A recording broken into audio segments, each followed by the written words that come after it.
የሂጃብ ጉዳይ የሰላት ጉዳይ የምንደራደርበት አይደለም። ሂጃብን ኒቃብና ሂጃብን አንተ መተህ ልትፈለፍለው እንዲህ ነው አይመለከትም። ጣልቃ ገብነት ነው። በሃይማኖት ጣልቃ መግባት ደግሞ ከባድ ወንጀል ነው። የሃይማኖት ነፃነት አለ። ያንን ነፃነት ልታከብር ይገባል እንጂ አንተ የእስልምና ጥላቻህን የሆነ ስልጣን በያዝክ ቁጥር በተቀመሰ በየቦታው ሄደህ የፈለግከው ነገር ልታደርግ ማንም ሊፈቅድልህ አይችልም፣ አይገባምም፣ አይፈቀድልህም። አደብ ልትይዝ ይገባል። ትምህርት ሚኒስቴር የሚያመጣቸው ነገሮች ይሄ ብቻ አይደለም። የማጠቃለያ ፈተና የሙስሊሞች በዓል ባሉበት ጊዜ በየጊዜው ያመጣል። ኢድ ሲመጣ ዋዜማው ላይ ሰው በኢዱ ይደሰት ወይስ ፈተናው ላይ በየትኛው በኩል ይሆን? እንዲወድቅ ነው ተማሪው? ሙስሊሙ እንዳያጠና ነው? እንዳይዘጋጅ ነው? ቴንሽን ሌላ ሐሳብ ውስጥ እንዲገባ ነው? ምንድነው ዓላማው? አንድ አይደለም፣ ተደጋገመ። በየዓመቱ ሊታሰብበት ይገባል። አደብ ያዙ። እንደዚሁም ሙስሊም ተማሪዎች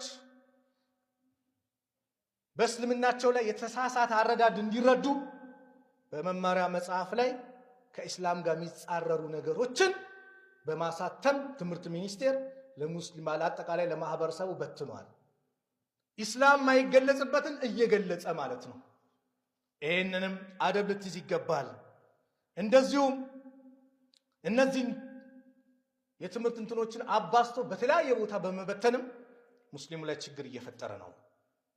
ዋ ኢስላማ አለች አንቺ ሴት። ዋ ሙዕተሲም ቢላህ፣ ወይኔ ታለ ሙዕተሲም ያገሩ ንጉሥ አለች። ለምን? አንድ ይሁዲ ሂጃቧን ገፈፋት። ዋ ኢስላማ፣ ዋ እስልምና። አዎ ሂጃብ ማለት ኢስላም ነው፣ ኢስላም ነው የተነካው። ዋ እስልምና የተዋረደብኝ አለች። እሷ ናት እኮ የተዋረደ፣ ግን ኢስላም ነው የተነካው፣ ሂጃብ ነው። የሀገሩ ንጉሥ ሰማ። አንድ ሴት እኮ የታለ ሀገሩ ንጉሥ እስልምና የተነካች ብላ አለቀሰች። 15,000 የሚጠጋ ከዛ በላይ ጦር አዘመተ። ለማን?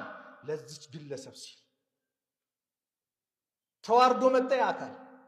ምን ይደረግልሽ ሲባል አይ እኔ ለሂጃቤ ክብር ነው እንጂ ልበቀል አልፈልግም ማለች። ኢስላም ይሄ ስለሆነ ማለት ነው፣ የሰላም አምባሳደር ስለሆነ። ስለዚህ መጅሊሳችን እንደነዚህ አይነት ሰዎችን ለፍርድ ሊያቀርባቸው፣ አስፈላጊው ቅጣት ሊወሰንባቸው ይገባል። በየጊዜው ነው ኢስላም ጥላቻ ባለበት እንትን በየጊዜው እነዚህ ነገሮች እየበረቱ ነው።